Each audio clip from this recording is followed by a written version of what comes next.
Welcome everybody to the Can Mayonnaise Kill a Jedi podcast. I am your host, Hannah. And I am your main host, the Artificial Dragon. And welcome to another episode of the podcast, everybody. I hope you are all having a wonderful day. I know I have been having a very productive day. By the time this episode has been recorded, our Pius Diaz episode has been uploaded and been getting a lot of good feedback from all of you guys from the Discord server I'm a part of. So thank you so much for all of your support to the channel and everything. This is the shit we want to see. Yeah, I love it. Makes me so ecstatic that this is actually paying off. It is paying off really, really well. And while I'm on the subject of that, if you guys want to support our podcast, we have a Patreon Patreon page. And it is on patreon.com/canmayo. Once again, that is patreon.com/canmayo. And once again, Cad Bane, shirtless Cad Bane, with his biceps and everything. I've done this multiple times already. You know the drill already. And you could contribute from the smallest of $2 to the highest of $10. But if you do not have a Patreon... We're gonna get a new fan art soon. Yeah, don't worry. That will be for the next episode. But if you guys don't have any money or anything like that, subscribing to our channel and leaving a like and a comment on any of our videos always helps in the algorithm. But otherwise, I hope you guys are enjoying the podcast. And yeah, hopefully you will love this shorter than usual episode that we have ready. So, Hannah. It happens. Yeah, it happens. So, Hannah, I'm sure you know what today's episode is going to be about. We're talking about that scorpion droid, right? Specifically, the Scorpenek Annihilator Droid. It is personally... Enlighten me. Yeah, I will enlighten you. So... We've already done a Separatist episode before. We talked about the general faction, why they came to be, their ideologies, that sort of thing. And a lot of that's probably our around third to second most popular episode of a podcast. Which is fucking amazing. It is amazing. And it really speaks to me as a Confederacy simp, because I absolutely love this faction ever since I got into Star Wars back in 2005, I believe. Wow. Yeah, when Revenge of the Sith was prominent and everything. I was 5 years old. Has it been that long? It has been that long, yes. Holy shit. I'm old. Yes. How do you think I feel, Hannah? But anyway, so in that episode, we didn't really talk a huge amount about Separatist droids and the army and everything. It's kind of a little side note, because all things considered, even though the Separatist droid army is a significant antagonist presence in the prequels, it wasn't really a focus on the Separatist episode. Nope, everybody knows the B-1 battle droids. Yeah. So as as many Separatist fans will tell you, the Separatist droid army is probably one of the most varied and most adaptable armies in the entirety of the Star Wars galaxy. Makes sense. Like, they have mostly machines. Yeah, they have like a shit ton of droid models for any sort of field, like the B-1 battle droids serving as the cannon fodder, the B-1s, those big, thick motherfuckers that don't skip leg day or anything. Then the iconic Droideka with its shield generator, that sort of thing. The vulture droids. Yeah, there's just so many droids. There's a lot. There is a shit ton. Like, the Separatist army is ready with any droid model for any conceivable situation. Like, you remember that episode with the droids that disguise themselves as cleaners and go Allah Akbar on Coruscant? Yep. That's just one taste of a shit ton of droid models that the Separatists have at their disposal. It's pretty cool. It is and pretty I cool. can see how they believe that would get them an advantage in the war. Yeah, and when you have, like... it's said that a clone trooper can take down 4 or 5 battle droids before, they get killed themselves. But when you have a literal wave of those machines coming after your ass, that's kind of a hard thing to do.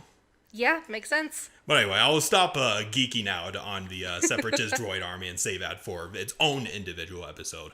But we are going to be talking about one specific droid unit, which really stuck out to me. So, back in 2005, my father, he used to work as a manager at Barnes & Noble when it was still at that location and all that. And this was relatively around when Revenge of the Sith came out. It was the newest Star Wars movie at the time. Mm-hmm. And my dad, he knew I love Star Wars. And he saw this particular book. It was called The Star Wars, The New Essential Guide to Droids. And he got this, I believe he got this for me as a birthday present or something like that. Aww. And yes, the one that I have right here is that same one from 2005. Wow. Yeah, as you can see, it's kind of fading. It's really showing its age and everything. And you've taken very good care of it.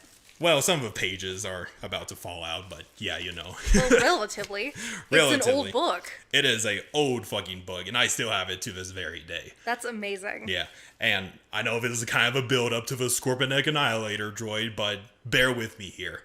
And, you know, it's a really good fucking book. I mean, most of it is kind of outdated by today's standards, you know, with Disney overlords taking over the Star Wars canon and everything. Yep. But it's mostly the same. It's just that don't expect certain droid models to be canon anymore. But I just went through these pages, and there's a good amount of droids that stuck out to me. Sorry, interrupting. So this is more like Lucasfilm canon. Yes. Not Disney canon. Yes. Okay. Yeah. And, like, there are, like, numerous droid models that always caught my eye. Like, let me see if I could pull up a specific example. Like, there's this weird droid called Weegi. What the hell? Yeah, it's what does it do? It's apparently one of those customizable droids. Like, it's not comes from a certain model. It was just a crumpled together, make your own droid by a certain individual. Wow. Yeah, just a lot of these really interesting and weird droids. And I was just, you know, going through the book one day, and then I came, you know, I went through the classic B1 battle droids and everything, like, oh, this is pretty cool, going through all the Separatist units, and then, eventually, I turned a page, and it landed on this guy, the Calicoid Annihilator Droid. Oh, okay. And that was the droid that I instantly fell in love with.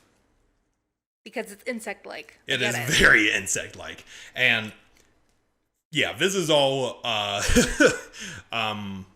nostalgia for me. It is really nostalgic. There's nothing wrong with that. Nothing wrong with that, and you can understand why. This is why people bond over Star Wars. Yeah, and you might be wondering, why did it take me so long to eventually get around to doing a droid episode? Well, I didn't find a good chance to get around to any droids at this period of time. And when we were talking about it on the way here, I mentioned, oh, if you were gonna do droids, why didn't you pick R2? And I told you, fuck off. Sometimes it's just slow, gradual steps. Sometimes you gotta wait until you bring out your big guns and everything. You know what? Fair. Besides, most of this is just memory, based off of memory. But, yeah, the Scorpenek Annihilator Droid always stuck out to me because of its really menacing scorpion-looking design. And it always stuck with me. Don't worry, this is going to be relevant later. So let me actually get around to talking about the Scorpenek Annihilator Droid. So, out of all the units, the Scorpenek is kind of a more unique specimen of droid. As the name suggests, it was created by the Calicoids, who are the creators of a Droideka. Okay. And think of the Scorpenek Annihilator Droid as basically the Destroyer Droid on crack. Like, it is way bigger than your normal Destroyer Droid. 11 feet to 5 inches tall. Yeah, I would run from that on a battlefield. Yep, exactly. And also kind of a little behind-the-scenes thing. The Calicoid Annihilator Droid is one of those droids that initially appeared in concept art for Attack of the Clones. Mm-hmm. And that's another thing I really love about Star Wars, is that a creator just looks at his concept design and they're like, oh, that's pretty cool. I'm going to repurpose that and make it somewhat canon, if that makes any sense. Yeah, it still gives others that creative liberty, even though it's involved in Star Wars, it's not expanded upon. We can make it our own. Yeah, exactly. It's kind of the so fucking cool. Yeah, it's kind of the same method that Dave Filoni has been going with his cartoon series. Like in the Bad Batch, the early version of a stormtrooper takes concept images from the original stormtrooper armor back in the day. That's cool. And I believe most of the rebel characters, like Zeb, they take concept images from old characters. Like for Zeb, it's early concept art of Chewbacca. Oh, really? Yeah. That's cool. Yeah, like in the very first episode, like they were going to rescue some Wookiees, and they decided to put in Zeb as a hairless Wookiee. He kind of looks like a hairless Wookiee. Yeah, I kind of like that little behind-the-scenes nod. But anyway, so where the fuck was I? So the Scorpenek Annihilator Droid. It is huge, but it is also, like the Destroyer Droid, it is equipped with a particle energy shield, meaning unlike the Destroyer Droid, it could block both physical and energy projectiles. Okay. So its shields are a lot stronger than a Destroyer Droid. You would probably need like a artillery level cannon fire to even pierce its shield. Oh, hell. Yep. So normal blasters don't really work. Nope. Okay. And due to this extra shielding, Droidekas have been known to take shelter inside the Scorpenek's shield to get better protection from their big bro. Makes sense. I'm just That's imagining. cute, though. Yeah, it is kind of cute. I'm just picturing a comic now where the Destroyer Droid is being chased after by clones. They round the corner, and its big brother's waiting for them, like you were saying. And then they get annihilated. Ha. Someone draw that! Someone draw that! And obviously it sees through a crimson photoreceptor, as you could see in the image. Yep. It also can see radiation through its sensors. Not particularly sure what use that serves, but, you know, I guess it's handy when you don't want to get radiated. Okay. Though, It's not like droids can really get affected by radiation, right? Yeah, no. Okay. It was just a specific quirky detail that I came across. Makes sense. Its main weapons are rapid-fire blaster cannons, and these things are basically anti-infantry / anti-armor weapons. Like, they'll just maul you down in like a couple of seconds. They pack a punch. They pack a serious punch, as we'll get into with its lore history and everything. Wow. Though while they may have an intimidating arsenal and capabilities, it's not without its flaws. Its eye, if targeted, could easily take down a droid with a single touch. So it's just all like, boop. Just, my eye! But considering that it's right behind a impenetrable shield generator, that's not going to happen. It's a feat to get to it. Exactly. You have better luck becoming the Chancellor of a Republic. Yeah, very, very fair. Oh, man. Okay, I already went far through my notes real quickly. Although, also a kind of a nice little detail, it's not in this book, but it's in another role-playing book called Scavenger's Guide to Droids, where it expands more upon it. During peacetime, the Scorpenek can be reconfigured into multiple units that don't involve blasting the fuck out of everything. They could be reconfigured to be scrappers, just giant welders, scrapping ships and everything, just like worker droids. Yeah, just gigantic worker droids. Nice. An intimidating worker droid, but a good worker droid. And even, for hauling up cargo and everything. Sounds pretty useful. Yeah. Though another popular modification for the Scorpenek is transforming it into a mobile turret. Mobile turret. Well, this required it to be equipped with maneuvering thrusters. So imagine this droid. Just take away its legs, give it jets, and it's just floating in the vacuum of space, just annihilating anything that comes Holy across hell. it.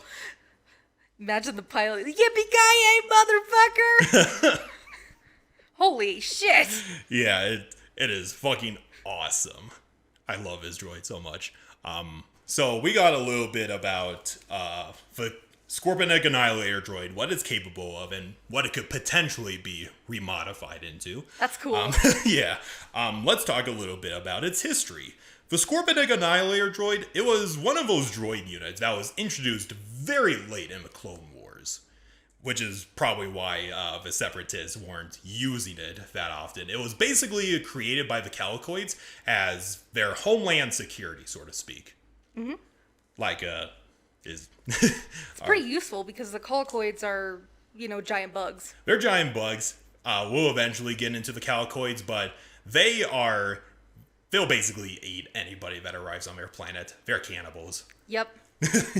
Like, there's this funny lore detail where the Trade Federation got a deal out of purchasing a shit ton of droidekas, because normally an individual droideka costs like 4 or 5 B1s each or something like that. They were really expensive. Yeah. So they kind of subvert that and just gave the Calicoids rare meats for them to eat. It's a good way to make a deal. Yeah, just give them a bunch of Wookiee jerky and you'll get some droidekas in the process. Well, anyway, so the Calicoids, they kind of kept the Scorpenek within their own borders, mostly, as I mentioned before, just self-defense for their homeworld and everything. And in the Clone Wars, the Calicoids, so there's this company called the Calicoid Creation Nest, and they created the droidekas and numerous other droid models that the Separatists use and everything. And the Calicoids mostly see their relationship with themselves and the Confederacy as basically a partnership. Like, they're not participating in the war. They're just, giving them their products and everything like that. They're just cool. supplying them with them. Yeah, they're just supplying them. And the Republic looked at Califor, which is the Calicoid homeworld, and they were all like, those motherfucking droids, they're providing them with those scary droidekas. We need to stop those motherfuckers. Of course. So they decided to invade Califor. And while they were orbitally bombarding the world from orbit, they deployed 4 clone battalions. Not clone battalions, platoons, which is like around 50 clones each, I believe. Okay. So they went to this certain factory where they're creating all their droids and everything. And it's ray shielded, which is why they couldn't orbitally bombard it from orbit or anything like that. Mm-hmm. And the clones managed to infiltrate the facility. And as they're approaching the outer wall, they just notice the doors slide open from this facility. And an unknown droid model just scurried out of there and blasted them to oblivion. All 4? No, just 3. Oh, just 3. Okay. Just and within a couple of minutes, the God. they were just annihilated. They're like, oh, gotta get the fuck out of there now. Wow, that packs a huge punch. Yeah, and then after that, the Republic decided, okay, fuck this. We're going to give a fuck out of Dodge because we didn't know the Calicoids had this much firepower. The Calicoids just basically said, you were saying? Fuck around and find out, bitch. Yep. Like, there's literally a quote in this book from one of the survivors of that attack. From ARC Trooper Steck. We don't know what it was, sir, but it took out 3 platoons. We can't let the Calicoids get these things off planet. Smart. Yep. And then after... Very, very fucking smart. Yeah, unfortunately, though, the Calicoids, they were smart enough to realize that the Republic will probably return and get their asses and everything. Probably. And they decided, fuck you, Republic. We're going to send these new Scorpenek Annihilator droids to the Separatists. Oh, shit. Yeah, and they were like, hey, Seppies, could you send over some ships to protect our world? We got these new droids to give you. Yeah, sure thing. The whole time while they're doing that, just fuck you. Yeah, so anyway, so now the Separatists have like a bunch of new mass murdering 11-foot tall steroid droidekas just bolstering their forces. Yep. And everywhere that the Scorpeneks appeared on, like they appeared on, let me see, okay. Well, that's a good thing I also have a book over here. There were like a couple of planets, notably Talenti and Formos. They're like those random planets that are mentioned here and there, like, oh, this planet is where the Separatists scored a victory. And they were apparently very important victories for the Scorpenek Annihilator Droid to prevail against Republic forces single-handedly. Nice. And it's said, most likely Separatist propaganda, but a singular Scorpenek Annihilator Droid can transform a dozen ATTEs into smoldering husks. Sounds like a bit of an over-exaggeration. It is. Like I said, Separatist propaganda, but that's how scary the Scorpenek is. Yeah, I'm sure. Yeah, and You see that big motherfucker, you shit your pants and run. Yep, just run the other way. And Republic commanders cursed the name of a Scorpenek Annihilator Droid, knowing that they would have to sacrifice a shit ton of troops just to take down one droid. Yep. Yeah. And, you know, the Scorpenek Annihilator Droid fucked shit up real good. Even in the Outer Rim Sieges, which is like the final campaign within the Clone Wars on Felucia and all those other worlds that you see in Revenge of the Sith. Unfortunately, though, even though the Scorpenek Annihilator Droid were cleaning up house, they were introduced relatively late in the Clone Wars, so they couldn't really make that much of a difference anyway. On top of that, the Scorpenek Annihilator Droids were extremely costly. They were, like, uber expensive. So there weren't a lot. No, there were... So there's an approximation that there is less than 100 of these droids in existence. Oh, wow. Yeah, so they are really expensive and rare to come by. Yeah, but that's like the Separatist heavy hitter right near the end of the war. Yeah. And then, you know the rest. Darth Vader executes the Separatist Council, sends out the shutdown code to shut down all the droids in the droid army, and the Scorpenek Annihilator Droids were one of them. Unlike their fellow droids, however, the Scorpenek Annihilator Droids were personally, they grabbed the attention of Emperor Palpatine himself. Of course. And he was like, "Ooh, what could I do with these droids?" And he, like, got a couple, sent them to the Imperial... Let me see if I could actually find it real quickly. The Imperial Department of Military Research, which is like... what's a good comparison? Like, most of those American companies that develop fighters and everything like that. So they got their hands on a couple of these droids, probably to research their shield generators and everything like that. And Palpatine took a couple for himself and put it on his secret fortress world of Biss. Biss. BYSS. Oh, okay. Yeah, it's one of those planets in, like, the deep core region of the galaxy where Typhon is. Oh, wow. Okay. Yeah. Biss, it's its own thing. We'll eventually cover it when we do the Dark Empire storyline, whenever that episode will be about. But yeah, that is quote unquote the history of a Scorpenek Annihilator Droid in Legends, anyway. Is it in canon yet or no? So let me get to that. So this is actually kind of a very serendipitous experience.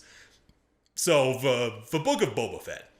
I'm not sure if you watched any episode of the Book of Boba Fett. I have not. Okay. It was good. I thoroughly enjoyed each episode of the Book of Boba Fett. You know, he's going through his struggles of creating his own gangster empire and everything, and his experiences with the Sand People, that sort of thing, recruiting the Mandalorian. But in the final episode, so the Pikes are like the main antagonist faction. Okay. And the Pikes wanted to take Tatooine for themselves. They saw Boba Fett as like this obstacle. And, you know, they were segmenting his forces, and they were preparing to kill Boba Fett and the Mandalorian. Then he got backup, that sort of thing.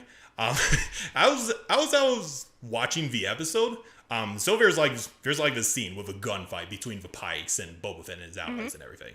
And then the Pikes just retreated, and everybody's like, "What the fuck is happening?" And the Mandalorian was all like, "There's something big coming," and he activates his heat signature, and it's just this little dot in the distance, and then as it came closer and closer.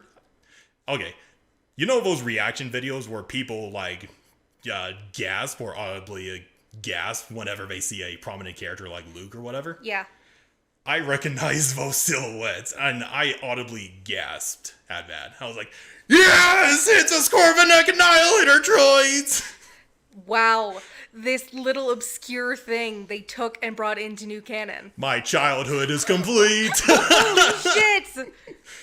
That's awesome. It is awesome. And let me actually show you a picture of these canon Scorpenek Annihilator Droids. Give me a motherfucking second. Fuck. I just need them to be pulled up, but they look friggin' awesome. Obviously, they're in CGI and everything, but Well, duh. my excitement is immeasurable, if you could not tell. They look so fucking awesome. Oh, wow. Yeah, very creepy. Very creepy. And the Pikes managed to get their hands on 2 of these fucking things. Oh, fuck. And everybody was just running the fuck out of there.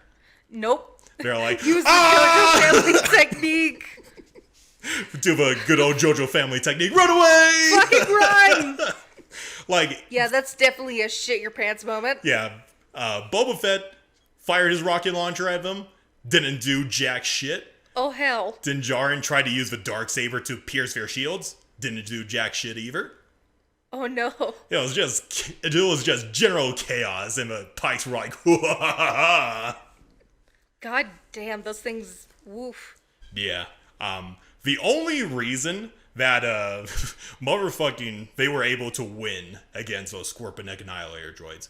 Kind of the context: Boba Fett was gifted by the Hutts a baby Rancor, and Boba Fett got that baby Rancor to kill those Annihilator Droids. Only Boba Fett would. Yeah. Wow. So it's just this. The Book of Boba Fett was kind of alright for most Star Wars fans, but that final episode was just, whoa, chef's kiss. Of course. It was like, it introduced my most favorite droid in all of the Star Wars canon. And not only that, they brought in the Star Wars equivalent of a kaiju, and they had like a little droid to kaiju battle. Even with the Rancor being able to pound through their shields, those Scorpenek Annihilator Droids took those blows from the Rancor like a champ. Like, Wait, they were how big's the baby Rancor? relatively the same size, 11 feet tall. Oh, holy shit. Yeah, and the baby Rancor was just throwing them all over the place. Like, they smashed into a couple of buildings, they ripped off one of their turrets, but they're durable motherfuckers, even without their shields. Wow. It was fucking awesome. And there's even this nice little homage where the Rancor just grabs his Annihilator Droid and just rips it apart like the Queen Alien from Aliens. Oh, that's cool. It is so fucking cool. And I know the audience can't see it, but you can see how He's got a big fucking smile on is. his face. Oh, man. Even though it isn't mentioned that, they have no reason to mention that they're former Separatist droids, but we know for a fact that they were used by the Separatists. And they name drop Scorpenek droids. Not Scorpenek Annihilator droids, but they're called Scorpenek droids. Yeah, Scorpenek Annihilator is a bit of a mouthful. It is a mouthful, but I really don't mind because I love saying that Scorpenek Annihilator droid. But yeah, one of the reasons I love the Book of Boba Fett. Everybody might have liked it because of Black Cranston, who is this black Wookiee gladiator character in canon. But I stayed for the Scorpenek Annihilator droid, and yeah, that's pretty much all I have for the good old Scorpenek droid. Not bad. Yeah. I am so happy because when the Book of Boba Fett came out, I was planning to do an episode on the Scorpeneks, but things got in the way, so I decided to save it for later, but I finally got to do it now. Yeah, that's great. And, yeah, what did you think about them, Hannah? They weren't what I expected. Mm-hmm. Like, every time I think of droids from Star Wars, I just think of, the typical B1. Yep. It's like, oh yeah, not that cool. But this one was pretty cool. It is fucking horrifying. Very horrifying. And so I know That is a droid no one wants to fuck with. no. I legitimately wish there is a official mini of his thing that I could buy, paint up, put together, and display it. That would be cool. Yeah, that would be cool. Fortunately, I know a 3D artist that actually has a model of a Scorpenek droid. I might actually order that from them in the future. Oh dear God, please don't let us fight it. I also made a stat block for it. Oh no! Send help! But yeah, that's our episode of Can Mayonnaise Kill a Jedi? Or in this case, how terrifying can a giant droideka be? Send help for our D&D group. SOS! SOS! We're fucked. But anyway, so you probably know what our next episode is going to be about, Hannah? I cannot remember. No if worries. you told me or not. Yeah. So for our next episode, it will be particularly special because coincidentally, it will be on May the 4th. Oh, yeah. Yeah, it's going to be awesome. So for this next episode, we're going to be diving into another Jedi character, and in this case, Shakti. Clone Mom! Clone Mom. My favorite Clone Mom! Yeah, this is going to be a exciting episode. And yeah, this was a really fun episode. And yeah, I hope you guys enjoyed this episode on me geeking the fuck out on the Annihilator Droid. There's nothing wrong with that. This is the shit we want to see people do. Yeah, exactly. I hope you guys got to know more about an obscure droid that became canon.